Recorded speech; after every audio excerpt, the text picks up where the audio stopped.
देखिए अभी इस टॉपिक में ये भी एक कोऑर्डिनेट ज्योमेट्री का एक पार्ट है। स्ट्रेट लाइन के इक्वेशन की बात करनी है। हम सबको पता है स्ट्रेट लाइन कुछ इस तरह से होती है, कुछ इस तरह से होती है।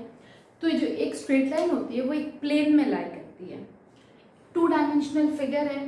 दैट मीन्स हम ये बोल सकते हैं कि एक स्ट्रेट लाइन के लिए हमको 2 एक्सिस की ज़रूरत है, एक्स एक्सिस और वाई एक्सिस।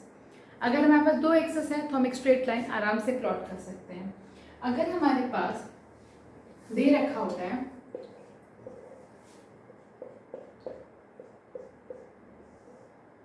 ये एक स्ट्रेट लाइन है, ये हमारी एक्स एक्सिस है, ये हमारी वाई एक्सिस है। तो हमने कोऑर्डिनेट एक्सिस के 2 पॉइंट्स को ज्वाइन किया, हमको एक स्ट्रेट लाइन मिली।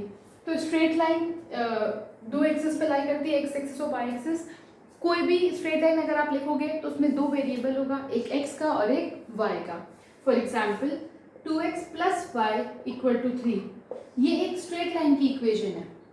2x + y = 3 एक स्ट्रेट लाइन की इक्वेशन है, क्योंकि इसमें 2 एक्सिस है, 2 वेरिएबल है, एक एक्स एक्सिस का और एक वाई एक्सिस का।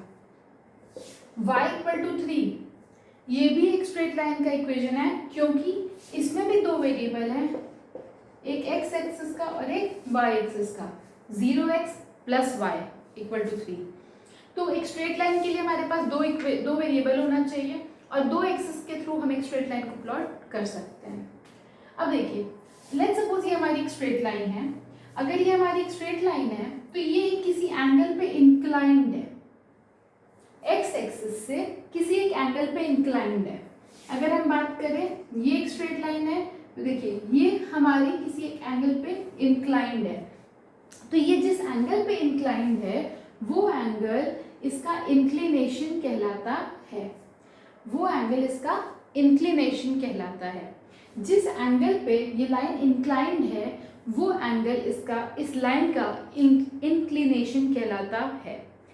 इंक्लिनेशन को यूज करके, उस एंगल को यूज करके हम स्लोप बता सकते हैं, एक लाइन का स्लोप बता सकते हैं, जो अभी हम ट्राई करेंगे, समझेंगे कैसे और कैसे क्या बता सकते हैं। देखिए, लेट्स सपोज हमारे पास एक कोऑर्डिनेट एक्सिस है और ये एक लाइन है।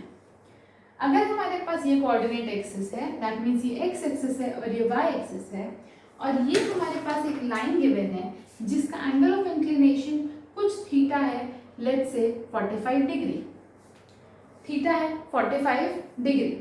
तो अगर आपको थीटा 45 डिग्री दे रखा है तो आपका जो स्लोप होता है उसको हम m से डिनोट करते हैं, और हम बोल सकते हैं कि स्लोप यानी m tan थीटा के बराबर होता है।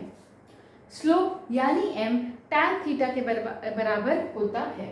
तो हम बोल सकते हैं कि tan 45 डिग्री के बराबर हमारा स्लोप है इस लाइन के लिए, क्योंकि इसका एंगल ऑफ इंक्लिनेशन 45 डिग्री है।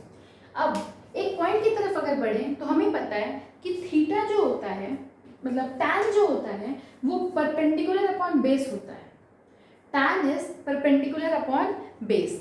तो अगर मैं कोई भी 2 पॉइंट कंसिडर कर लूँ, एक ये और एक ये, तो हमारे लिए परपेंडिकुलर हो गया ये और बेस हो गया ये, परपेंडिकुलर हो गया ये और बेस हो गया ये। तो हम डायरेक्टली ऐसे भी बोल सकते हैं कि अगर हम 2 पॉइंट्स, एक लाइन पे 2 पॉइंट का देख लें कि कौन कौन से, कोई भी 2 पॉइंट ले लेते हैं, उसकी y डिस्टेंस निकालते हैं दोनों पॉइंट की, और दोनों पॉइंट की x डिस्टेंस निकाल के डिवाइड कर दें तो भी हमको स्लोप मिल जाएगा। जैसे पहला स्लोप हमको tan थीटा से मिल सकता है। अगर हमको थीटा पता है और हमको tan थीटा की वैल्यू पता है तो हम स्लोप निकाल सकते हैं। बट अगर हमें थीटा नहीं पता है और हमें लाइन का स्लोप पूछ रहा है तो देखिए हम कैसे निकाल सकते हैं।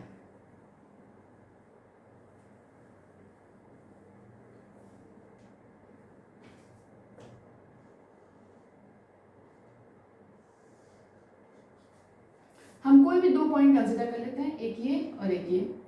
यहाँ का कोऑर्डिनेट मान लेते हैं x2 y2, यहाँ का मान लेते हैं x1 y1। ठीक है। अब क्योंकि हमने ये पॉइंट लिया है और ये पॉइंट लिया है, तो अगर मैं यहाँ पे एक लाइन ऐसे ड्रॉ करूँ और यहाँ पे एक लाइन ऐसे ड्रॉ करूँ तो मेरा एंगल ऑफ इंक्लिनेशन तो यही है ना, मेरा एंगल ऑफ इंक्लिनेशन ये है क्योंकि ये जो लाइन है ये पैरेलल टू एक्स एक्सिस है, तो यही हमारा एंगल ऑफ इंक्लिनेशन हुआ। जो यहाँ पे भी बन रहा होगा, जो यहाँ पे भी बन रहा है वही ये एंगल ऑफ इंक्लिनेशन है। तो मैं अगर यहाँ पे स्लोप मुझसे कोई पूछे, स्लोप यानी m, जिसको हम m से डिनोट करते हैं, स्लोप को हम m से डिनोट करेंगे। स्लोप अगर कोई मुझसे पूछे तो मैं ऑब्वियसली क्या बोलूँगी, tan थीटा। और tan थीटा यहाँ पे क्या है, ये परपेंडिकुलर हाइट और ये बेस हाइट। अब देखिए परपेंडिकुलर हाइट हमको निकालना है, इसके करस्पॉन्डिंग यहाँ पे वैल्यू y2 है और इसके करस्पॉन्डिंग यहाँ पे वैल्यू y1 है। इसके करस्पॉन्डिंग y2 है, इसके करस्पॉन्डिंग y1 है, तो ये डिस्टेंस क्या होगा, y2 माइनस y1। ये डिस्टेंस क्या होगा, y2 माइनस y1। ये डिस्टेंस क्या होगा, इसके करस्पॉन्डिंग x2 है, इसके करस्पॉन्डिंग x1 है, x2 माइनस x1। इसके करस्पॉन्डिंग x2 है, इसके करस्पॉन्डिंग x1 है, तो हम बोलेंगे x2 माइनस x1। हमारा tan थीटा हमेशा परपेंडिकुलर अपॉन बेस होता है, that means y2 minus y1 upon x2 minus x1। ये एक और तरीका है, अगर हमें थीटा नहीं गिवन है या हमें थीटा गिवन है बट हमको उसकी tan वैल्यू नहीं पता है, तो हम perpendicular distance upon base distance से भी स्लोप निकाल सकते हैं। एक लाइन का स्लोप निकल जाने के बाद आगे बढ़ते हैं दूसरे टॉपिक की तरफ, इसके इंटरसेप्ट की बात करेंगे।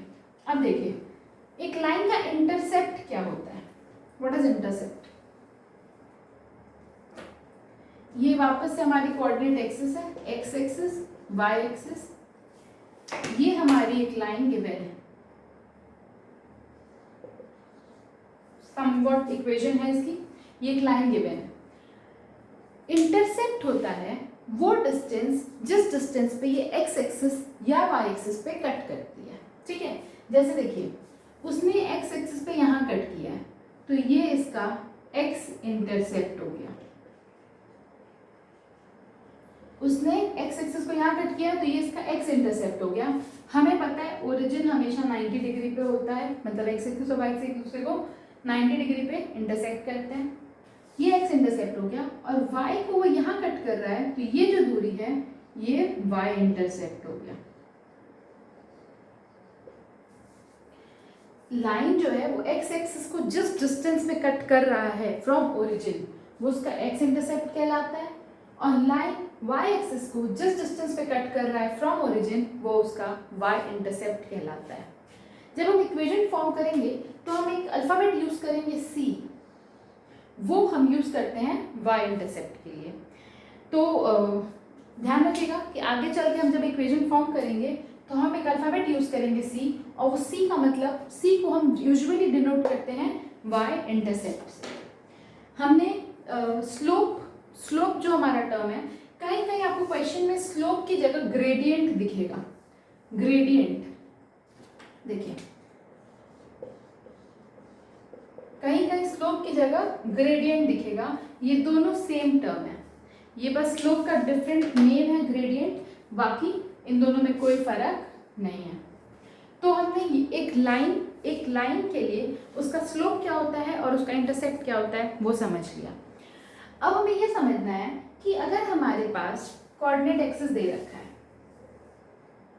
अगर हमारे पास कोऑर्डिनेट एक्सिस दे रखा है और उस कोऑर्डिनेट एक्सिस पे एक लाइन ड्रॉ है,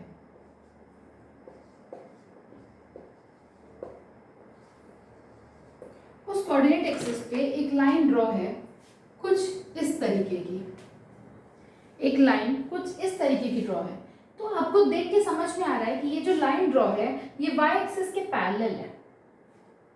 ये जो लाइन ड्रॉ हुई है ये पैरेलल टू वाई एक्सिस है।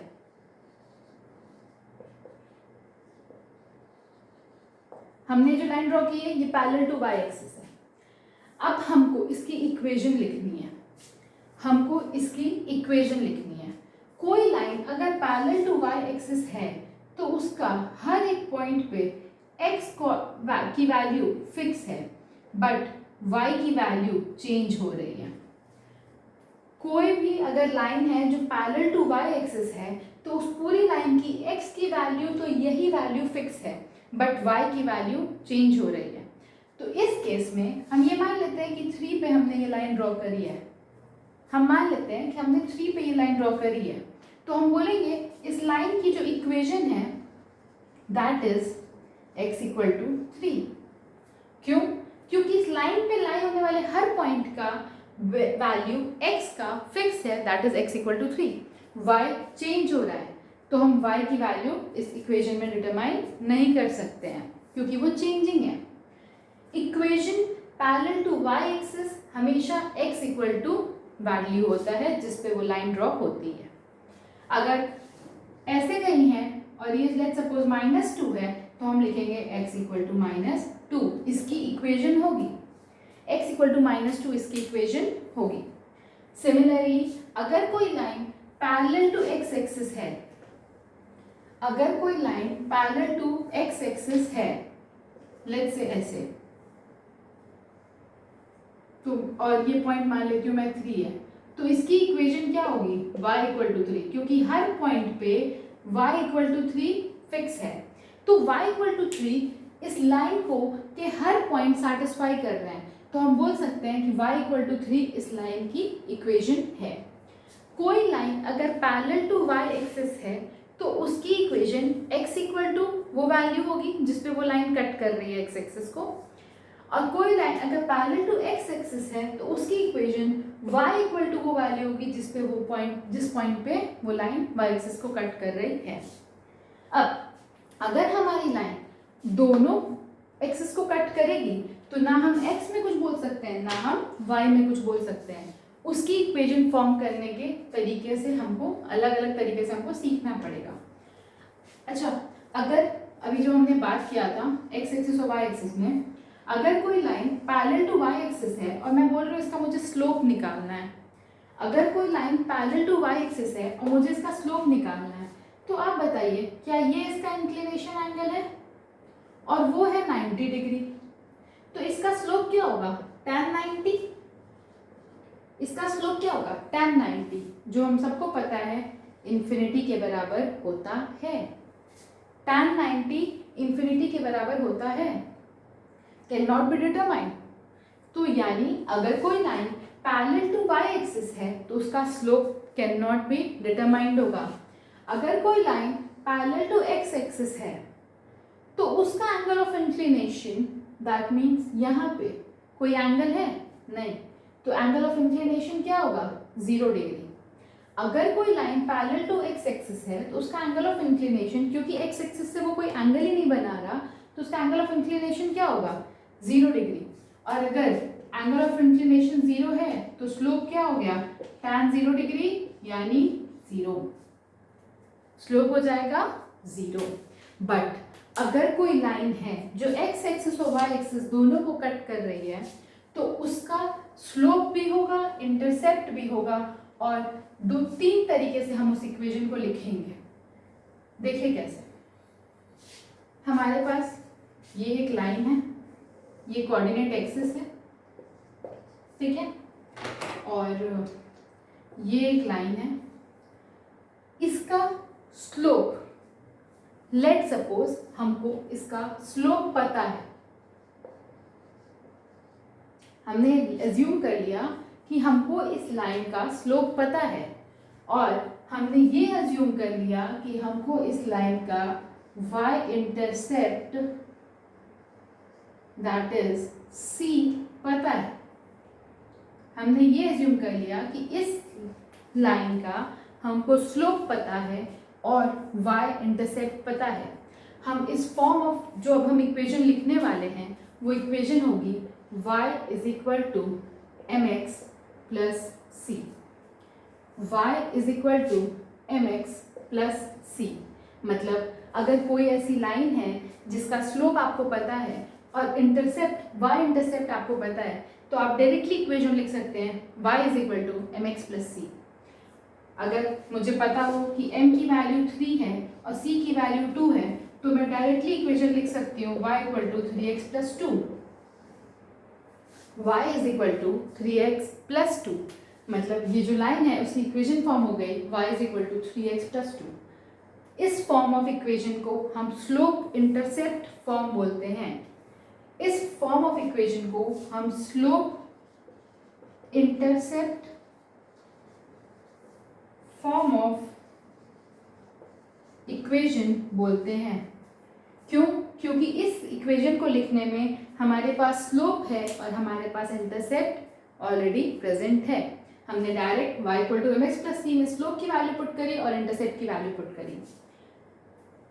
अगर हमारे पास सेकेंड इक्वेशन की तरफ मूव कर रहे हैं, सेकेंड, अगर हमारे पास एक कोई लाइन है जिसका हमको इंटरसेप्ट तो पता है बट स्लोप नहीं पता होके अगर कोई एक लाइन है जिसका हमको इंटरसेप्ट भी पता है, इंटरसेप्ट नहीं पता है, सॉरी, अगर एक लाइन है कोई जिसका हमको स्लोप, देखिए सॉरी, ओके, अगर एक लाइन है, ये हम पॉइंट स्लोप फॉर्म लिख रहे हैं। अगर कोई इक्वेशन, कोई स्ट्रेट लाइन है जिसका हमको स्लोप पता है m, we know it, m हमको पता है, c हमको नहीं पता है, m हमको पता है, c हमको नहीं पता है, और एक एडिशनल इंफॉर्मेशन हमारे पास ये है कि ये जो लाइन है वो x1, y1 से पास हो रही है। ये जो लाइन है वो x1, y1 से पास हो रही है। दैट मीन्स x1, y1 इस लाइन को सेटिस्फाई कर रहा है, इस लाइन पे लाई कर रहा है।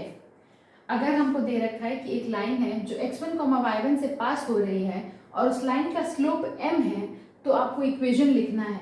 तो हम लिखते हैं y minus y1 is equal to m x minus x1। हमें एक लाइन की इक्वेशन लिखनी है और उस लाइन में अगर हमको स्लोप और इंटरसेप्ट दोनों पता है तो हम स्लोप इंटरसेप्ट फॉर्म से डायरेक्ट लिख देते हैं y is equal to m x plus c. But अगर हमको स्लोप पता है, इंटरसेप्ट नहीं पता है और एक पॉइंट पता है जिससे वो लाइन पास हो रही है, तो हम क्या करते हैं, y माइनस वो पॉइंट का y coordinate is equal to m जो हमारा स्लोप था इनटू ब्रैकेट में x माइनस x का कोऑर्डिनेट x1 जो x कोऑर्डिनेट है। तो हमें वो इक्वेशन मिल जाएगी जिसका हमको स्लोप पता है और वो एक पॉइंट से पास हो रही है, वो पॉइंट पता है। अज्यूमिंग कि ये पॉइंट है 3,2 और स्लोप है 3, अज्यूमिंग कि ये जो पॉइंट है वो 3,2 है और स्लोप है 3, तो हम इक्वेशन कैसे लिखेंगे, y minus 2 is equal to 3x minus 3। तो हमारी इक्वेशन क्या फॉर्म हो गई, y minus 2 is equal to 3x minus 9। That means 3x minus 5 minus 7 equal to 0। ये हमारी लाइन की इक्वेशन फॉर्म हो गई। हमारे लाइन की इक्वेशन में आप ये चीज़ ध्यान रखिएगा कि कभी x और y को मत किसी चीज़ से रिप्लेस करिएगा। ये हमारी इक्वेशन का वेरिएबल है जो हमें रखना है, उसके बिना हमारी इक्वेशन गड़बड़ हो जाएगी। जनरली मैंने देखा स्टूडेंट्स ये गलती करते हैं, ये जो मैंने 3 और 2 बोला वो इसकी जगह पुट कर देंगे 3 और 2 और वहाँ पे वो सारा खेल खराब हो जाता है। तो आप हमेशा x1 और y1 यहाँ पे पुट करते हैं सबट्रैक्शन में। तो हमने इक्वेशन ऑफ स्ट्रेट लाइन के 2 फॉर्म देखे हैं। तीसरा फॉर्म हमको देखना है जिसमें हमारे पास एक लाइन का ना हमको स्लोप पता है ना y इंटरसेप्ट पता है। अगर हमको उस लाइन का ना स्लोप पता है ना y इंटरसेप्ट पता है, हमको 2 पॉइंट पता है x1, y1 और एक पॉइंट पता है x2, y2। अगर हमको ये 2 पॉइंट पता है तो हम पहले 2 पॉइंट से आपको इक्वेशन लिखनी है, ना आपको स्लोप पता है ना आपको y इंटरसेप्ट पता है। इन दैट केस आप पहले स्लोप निकालोगे और वो स्लोप होता है y2 minus 5 upon x2 minus x1। हमने अभी देखा था कि स्लोप निकालने का तरीका होता है परपेंडिकुलर अपॉन बेस, तो हमने y2 minus 5 upon x2 minus x1 वाला फॉर्मूला सीखा था। उस फॉर्मूले को हम डायरेक्ट यहाँ पे पुट करेंगे y माइनस, आप इन दोनों में से कोई भी एक पॉइंट ले सकते हो, बट ये नहीं कि y इसका ले लिया और x इसका ले लिया, नहीं, आइदर टेक दिस पॉइंट और take this point, you will get the same equation. अगर आप y माइनस y1 कर रहे हो m x minus x1, just आपको इक्वेशन अगर बुक में दिया रहेगा तो m की जगह डायरेक्टली ये पुट कर देता है y2 minus y1 upon x2 minus x1। That is a tough method, तो मैं क्या करती हूँ, पहले m सॉल्व करके निकाल लेती हूँ y2 minus I one upon x2 minus x1, और फिर जो हमारा पॉइंट स्लोप फॉर्म था इक्वेशन का सेकेंड मेथड, उसमें मैं पुट कर देती हूँ। अब यहाँ पे बस आपके पास चॉइस होता है कि आप ये भी ले सकते हो और आप ये भी ले सकते हो। ये हमारी हुई equation of straight line. This was the equation of straight line part 1. You will get the second part video again. Thank you.